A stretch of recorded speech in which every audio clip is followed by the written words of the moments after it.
Cuando Beto me arrastró del cabello canoso por el pasillo y me gritó: «Aprende tu lugar, vieja estúpida», mientras mi propia hija solo lloraba sin defenderme, sentí que algo se quebraba dentro de mí.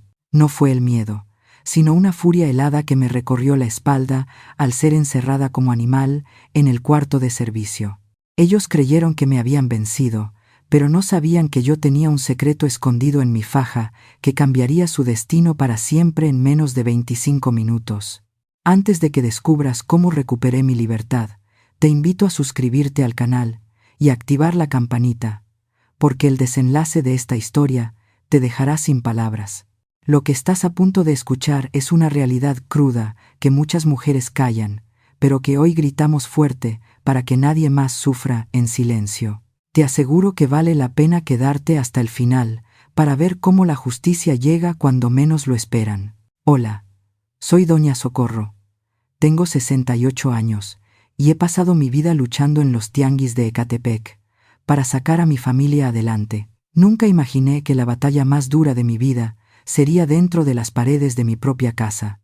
Nunca pensé que llegaría el día en que tendría que sentirme como una ladrona dentro de mi propia casa, esa que levanté ladrillo a ladrillo con el sudor de mi frente. Pero ahí estaba yo esa mañana, con las manos temblorosas, removiendo con desesperación el fondo del cajón de mi buró.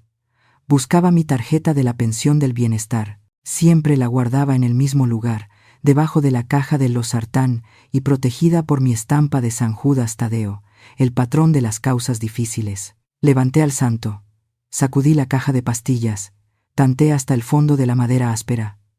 Nada. El plástico frío, que aseguraba mis medicinas y mi comida del mes, ya no estaba. Sentí un hueco en el estómago, un frío que no tenía nada que ver con el clima de Ecatepec. Mis manos empezaron a sudar frío, y de repente, un olor amargo me golpeó la nariz. Los frijoles. Corrí hacia la cocina arrastrando mis pantuflas, sintiendo cómo el pánico me subía por la garganta. Efectivamente, la olla de barro humeaba sobre la estufa. Los frijoles refritos, esos que tanto le gustan a mi yerno, se habían quemado porque mis nervios me habían traicionado, y me olvidé de bajarle a la flama. Apagué el fuego tosiendo un poco por el humo, pero nadie más pareció notarlo. En la sala, el televisor rugía a todo volumen. Estaban viendo un partido de fútbol, o tal vez una de esas películas de acción que le encantan a Beto. El ruido era tan fuerte que hacía vibrar los vidrios de la vitrina donde guardo mis recuerdos de cuando me casé. Beto estaba desparramado en el sillón que yo compré hace 10 años, con los pies subidos en la mesa de centro, ignorando completamente el olor a quemado y mi presencia. Él nunca me saluda. Para él, soy como un mueble viejo que estorba en el pasillo. Me limpié las manos en el delantal para que no vieran cómo me temblaban y busqué a mi hija con la mirada. Lucía estaba en el comedor, pasando un trapo húmedo sobre la mesa con una energía nerviosa, frotando el mismo punto una y otra vez sin levantar la vista. Me acerqué despacito, con ese miedo absurdo que una madre nunca debería tenerle a la hija que parió. Le pregunté bajito, casi en un susurro para que Beto no escuchara, si de casualidad había visto mi tarjeta, si tal vez yo la había dejado en otro lado por error. Lucía se tensó. Lo vi en sus hombros, en cómo apretó el trapo. No me miró a los ojos. Siguió tallando la mesa y soltó una risita nerviosa que me dolió más que una cachetada. Me dijo que seguramente la había perdido yo misma, que ya sabía cómo era, que a mi edad la memoria empieza a fallar y uno ya no sabe dónde deja las cosas. Me dijo que dejara de preocuparme, que ya aparecería, pero su voz sonaba falsa, aguda, como cuando de niña rompía un plato y trataba de esconder los pedazos bajo la alfombra. Me quedé parada ahí, en medio de la cocina que olía a frijol quemado y a mentira. Quise gritarle, quise decirle que mi memoria estaba perfecta, que me acordaba clarito de haber puesto la tarjeta ahí el día que cobré el mes pasado. Quise recordarle que fui yo quien llevó las cuentas de un puesto de ropa en el tianguis durante 30 años, sin que me faltara un solo peso. Pero las palabras se me atoraron en el pecho. Miré a Beto en la sala, rascándose la barriga sin quitarnos la vista de encima, con esa sonrisita burlona de quien se sabe dueño del terreno. Me sentí tan chiquita, tan intrusa. Caminé de regreso a mi cuarto arrastrando los pies, sintiendo que las paredes de mi propia casa se me venían encima. Esta casa la pagué yo con madrugadas de lluvia y sol, cargando bultos de ropa, peleándome con inspectores y cuidando cada centavo. Y ahora tenía que pedir permiso hasta para buscar mis propias cosas. Me senté en la orilla de la cama y miré a mi San Judas. Él sabía la verdad. No estaba loca, ni desmemoriada. Me estaban robando. Y lo peor no era el dinero. Lo peor era saber que la sangre de mi sangre estaba limpiando la mesa para borrar la culpa. Me quedé ahí sentada sobándome las piernas, esas piernas que ya no aguantan el frío ni los trotes de antes, y la memoria me traicionó llevándome 30 años atrás. 30 años de levantarme a las 4 de la mañana, cuando las calles de Ecatepec todavía estaban oscuras y peligrosas, para ir a armar los tubos de metal del puesto en el tianguis. Todavía puedo sentir el frío del fierro, quemándome las manos en invierno, y el peso de las lonas mojadas cuando llovía, y yo tenía que cuidar que el agua no echara a perder la ropa. Cada moneda que entró a esta casa olía a mi sudor y a mi cansancio. Si alguien mirara mis piernas hoy, vería que esas varices moradas que tanto me duelen son el mapa exacto de la educación de mi hija, de sus uniformes, de sus libros, de cada capricho que le cumplí para que no sintiera la pobreza. Se me estrujó el corazón al acordarme de la Lucía de antes, mi niña de las trenzas que se sentaba sobre las cajas de mercancía a hacer la tarea mientras yo vendía. Me acuerdo de su vocecita, prometiéndome que cuando ella fuera grande y trabajara, yo ya no iba a tener que asolearme, que me iba a cuidar como a una reina. Esa promesa se me quedó grabada a fuego. Pero ahora me doy cuenta de que se deshizo más rápido que un terrón de azúcar en café hirviendo. Esa niña dulce se perdió en algún lado, y me dejó a esta mujer extraña, que ahora me esconde la mirada y me limpia la mesa con nerviosismo para borrar sus culpas. Pero la duda es como un animal que te carcome por dentro y no te deja en paz, así que no pude quedarme quieta. Más tarde, cuando Beto salió en su camioneta, haciendo rechinar las llantas, y Lucía se metió a bañar, vi su bolsa abierta sobre la mesa del comedor. Dios sabe que nunca he sido metiche, pero la desesperación me ganó. Me tragué la poca dignidad que me quedaba y metí la mano rápido, buscando una respuesta que en el fondo no quería encontrar. Y ahí estaba, un papelito arrugado del banco, un comprobante de cajero automático de apenas ayer. Al leerlo se me bajó la presión de golpe. No habían sacado 100 pesos, ni 200. Habían vaciado la cuenta completa. Mi dinero de la medicina, mi dinero de la comida, todo estaba en ceros. La esperé en la cocina, con el papel temblando en mi mano y el coraje atorado en la garganta. Cuando salió con el pelo mojado, oliendo a mi propio champú, le puse el comprobante enfrente sin decir una palabra. Pensé que se iba a avergonzar, que me iba a pedir perdón llorando, pero lo que hizo fue suspirar con fastidio, como si yo fuera una niña latosa quitándole el tiempo.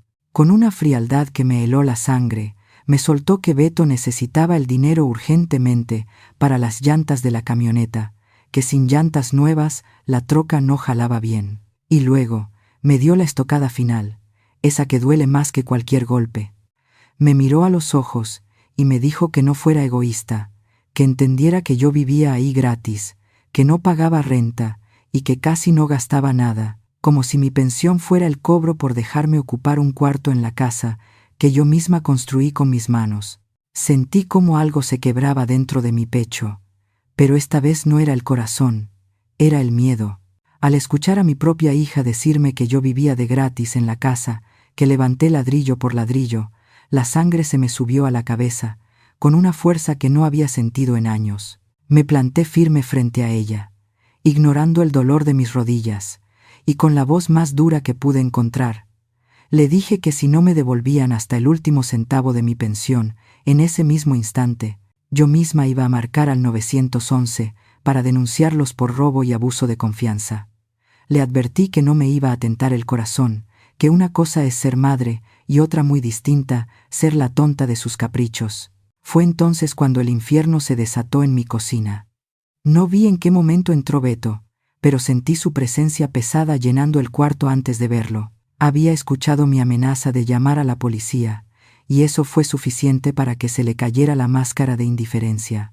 Entró como un animal rabioso, con los ojos inyectados de furia, y de un manotazo violento tiró la olla de frijoles que yo había dejado enfriando sobre la estufa. El estruendo del barro rompiéndose contra el azulejo retumbó en mis oídos, y vi cómo la comida se esparcía por el suelo manchando todo a su paso, igual que ellos estaban manchando nuestra vida. Ni siquiera me dio tiempo de persignarme. Beto se abalanzó sobre mí, y sentí sus dedos gruesos y toscos enredarse en mi cabello, ese cabello blanco que debió inspirar respeto y que ahora servía para someterme. El dolor en el cuero cabelludo fue agudo y punzante cuando me jaló hacia atrás, obligándome a mirar el techo mientras me arrastraba fuera de la cocina. Grité, claro que grité, pero no pidiendo piedad, sino de pura indignación. Mis pantuflas se salieron de mis pies mientras él me jaloneaba por el pasillo, raspándome los talones contra el piso frío. Lo que más me dolió no fue el jalón de pelo, ni el golpe seco de mi cadera contra el marco de la puerta. Lo que me partió el alma fue ver a Lucía. Mi hija estaba ahí, pegada a la pared, con las manos tapándose la boca y llorando como una niña asustada, susurrando que ya me dejara, pero sin mover un solo dedo para defenderme. Vio cómo ese hombre arrastraba a la mujer que le dio la vida y decidió quedarse quieta. En ese momento supe que ya no tenía hija, que esa mujer parada ahí era una cómplice, una extraña que había elegido a su verdugo por encima de su sangre. Beto abrió la puerta del pequeño cuarto de servicio al fondo del pasillo, ese cuartucho sin ventanas donde guardamos las escobas, las cubetas viejas y los trebejos que ya no sirven. Me empujó con fuerza hacia adentro y caí de rodillas sobre un montón de trapos sucios. Antes de que pudiera levantarme, escuché el portazo y el sonido metálico del pasador echándose por fuera. Me gritó desde el otro lado que ahí me iba a quedar hasta que aprendiera a respetar, que aprendiera mi lugar de una buena vez, que no era más que una vieja estúpida y malagradecida. Luego escuché sus pasos pesados alejándose y el llanto débil de Lucía perdiéndose en la distancia. Me quedé en la oscuridad total, oliendo a humedad y a cloro viejo. El corazón me latía tan fuerte que sentía los golpes en las sienes. Cualquier otra mujer de mi edad se hubiera puesto a rezar o se hubiera desmayado del susto, pero ellos cometieron el error de olvidar quién soy yo. Se les olvidó que yo soy Doña Socorro, la que se peleó con inspectores corruptos en el tianguis, la que defendió su puesto a golpes cuando quisieron quitarnos la plaza. En lugar de lágrimas, lo que sentí fue una claridad helada. Entendí que la ley de Dios y la ley de los hombres les importaban poco. Habían violado todos mis derechos, me habían robado, me habían golpeado y secuestrado en mi propia casa. Si ellos querían jugar sucio, yo sabía jugar peor. Con las manos temblando por la adrenalina, me levanté la blusa y metí la mano en mi faja, esa faja apretada que uso para el dolor de espalda y que tiene un bolsillo secreto que cosí hace años. Ahí, pegado a mi piel, sentí el plástico duro de mi salvación. Saqué mi viejo celular Nokia, ese ladrillo indestructible que guardaba solo para emergencias, con la batería siempre cargada y saldo que le ponía a escondidas. Beto me había quitado el teléfono moderno que Lucía me regaló para tenerme controlada, pero no sabía de este. La luz de la pantallita azul iluminó mi cara en la oscuridad del cuarto. No marqué al 911. La policía tarda horas en llegar a estas colonias, y cuando llegan, muchas veces se venden al mejor postor o dicen que son pleitos de familia. No, yo necesitaba justicia rápida. Marqué un número que me sabía de memoria desde hacía 15 años. Sonó 2 veces antes de que una voz gruesa y ronca contestara. Era Ramiro, a quien ahora todos en el mercado conocen como el comandante, el líder del sindicato de tianguistas, el hombre que controla quién vende y quién no en media zona oriente. Pero para mí, Ramiro seguía siendo ese chiquillo flaco y mocoso que llegaba a mi puesto hace 20 años, con los zapatos rotos y el estómago vacío, a quien yo le regalaba tacos de guisado y le fiaba ropa para que no pasara frío. Él nunca olvidó quién le mató el hambre cuando nadie daba un peso por él. Le hablé rápido, sin que me temblara la voz. Le dije que me tenían secuestrada en mi propia casa. Le dije quién lo había hecho. Le dije que me habían puesto una mano encima. Del otro lado de la línea, hubo un silencio que daba miedo, y luego solo me dijo que no me preocupara, que aguantara un poco, que él iba para allá, y que no iba solo. Colgué, y me senté sobre una cubeta volteada a esperar. En la oscuridad, apreté el teléfono contra mi pecho. Ellos pensaron que habían encerrado a una viejita indefensa, pero no sabían que acababan de desatar a una bestia, y que la manada ya venía en camino. No pasaron más de 25 minutos, lo sé porque conté cada segundo en esa oscuridad que olía a cloro y humedad, pero para mí fue una eternidad suspendida en el tiempo. De repente, el suelo vibró. No fue el sonido agudo de las sirenas de patrulla lo que rompió el silencio de la calle, sino el rugido pesado de motores grandes, de esos que imponen respeto con solo escucharlos. Eran 3 camionetas frenando en seco justo frente a mi zaguán, seguidas por portazos secos y decididos. Escuché a Beto en la sala, todavía envalentonado por su propia violencia, gritando y preguntando quién diablo se atrevía a bloquear su entrada, pero su bravuconería le duró lo que tarda un suspiro. El siguiente sonido fue un estruendo, que hizo temblar hasta las paredes del cuartito donde yo estaba encerrada. No tocaron el timbre. La puerta principal, esa de herrería que tanto me costó pagar, se abrió de golpe, vencida por la fuerza de quienes no piden permiso. Escuché pasos pesados, muchos pasos, invadiendo la casa como una marea. Beto intentó hacerse el valiente.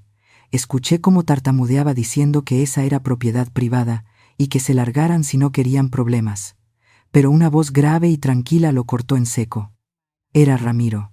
Desde mi encierro, escuché clarito cómo le preguntaba a mi yerno si de verdad era tan estúpido como para creer que podía ponerle una mano encima a la madrina del tianguis y seguir caminando por Ecatepec como si nada.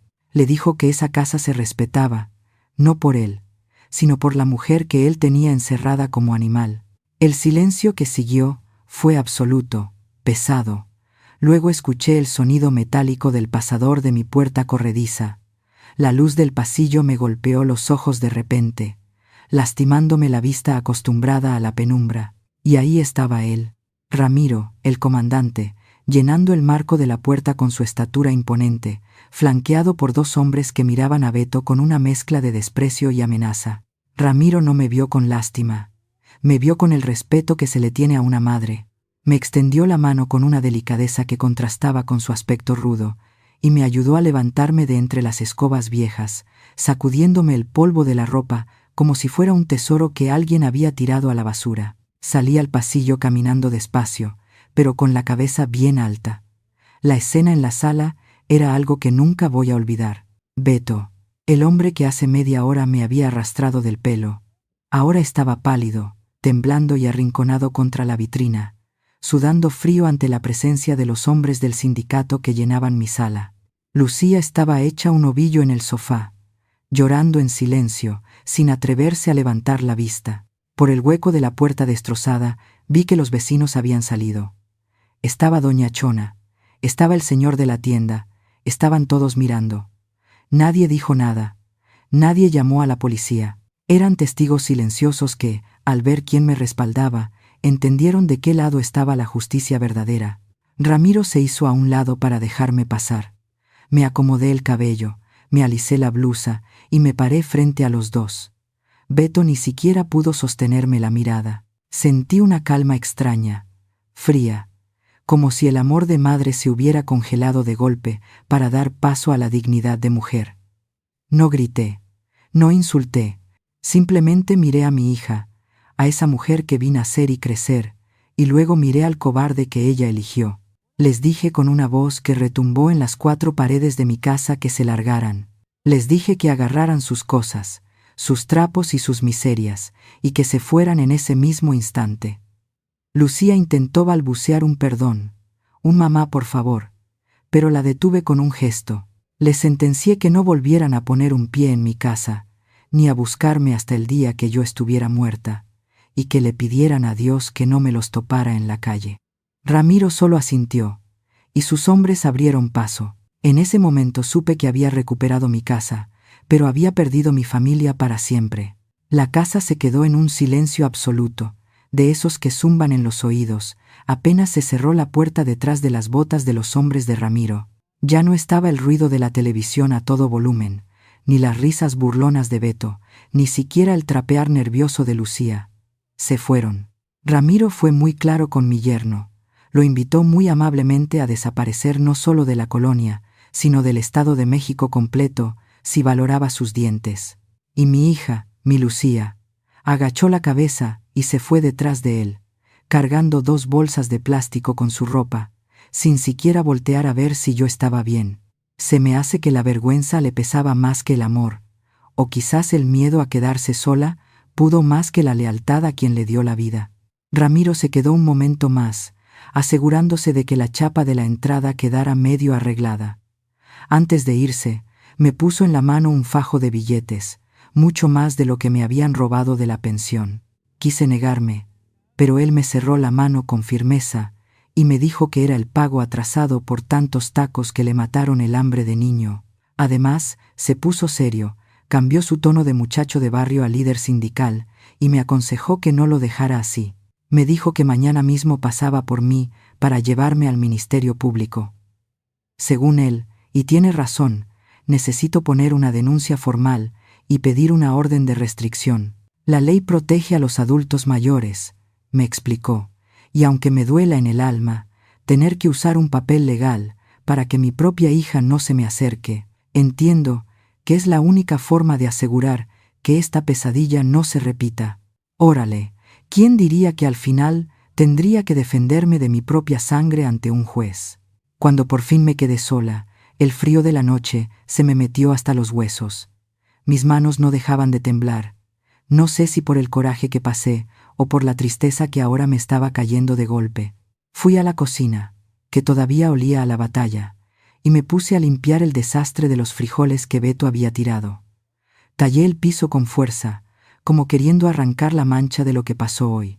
Luego, por puro instinto de supervivencia, busqué la masa, la canela y el piloncillo. Me puse a preparar un atole de masa, de ese espesito y caliente que mi abuela decía que curaba el espanto. Mientras movía la cuchara de madera, sentí como el vapor dulce me iba descongelando el pecho. Con mi taza humeante en la mano, caminé despacio hasta la sala y me dejé caer en mi sillón, ese que ya tiene la forma de mi cuerpo cansado. Empecé a sobarme las rodillas, que me punzaban horrible. Estas varices, que me gané trabajando para que a Lucía no le faltara nada, hoy me dolían más que nunca. Miré a mi alrededor. Recuperé mi tarjeta, recuperé mi dinero y recuperé mi casa. Ya nadie me va a gritar, ya nadie me va a robar. Pero el precio fue alto. La casa es grande y el silencio pesa. No manches, qué duro es darse cuenta de que para tener dignidad hay que aprender a estar sola. Me levanté con trabajo y me acerqué al altar que tengo en el rincón. Prendí una veladora nueva, porque la anterior ya se había consumido, igual que mi paciencia. Me persigné frente a la Virgen de Guadalupe y me le quedé viendo un largo rato a sus ojos bajos. Le pedí perdón. Le pedí perdón por haber tenido que echar a mi hija a la calle, por haber tenido que escoger entre ser madre y ser persona. Yo sé que ella me entiende, porque también es madre, y sabe que el amor no debe ser una condena. Ahí, bajo la luz temblorosa de la veladora, entendí algo que me va a acompañar lo que me quede de vida. A una madre se le respeta, y no porque lo diga el Código Penal o porque lo exija un juez, sino por memoria, por agradecimiento a la vida entregada. Pero si los hijos pierden la memoria, si se les olvida de dónde vienen, entonces la vida, o el barrio, se encarga de enseñarles por la mala. Bebí un sorbo de mi atole, sentí el calor bajar por mi garganta, y por primera vez en meses pude respirar tranquila en mi propia casa. Estoy sola, sí, pero estoy en paz. Han pasado 6 meses desde aquella noche. Mi casa sigue en silencio, pero ya no huele a miedo ni a frijoles quemados por los nervios. Con la ayuda de Ramiro tramité la orden de restricción y cambié todas las chapas.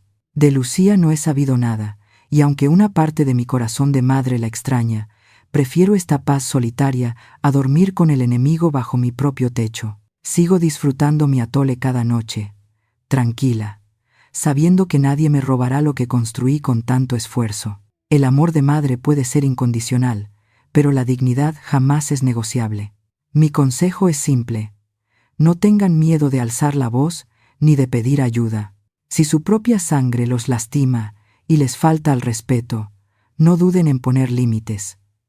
A veces, la verdadera familia es la que te defiende, no la que te explota. Díganme, ¿ustedes hubieran perdonado a su hija o habrían hecho lo mismo que yo al echarla? Los leo en los comentarios. Doña Socorro, 68 años.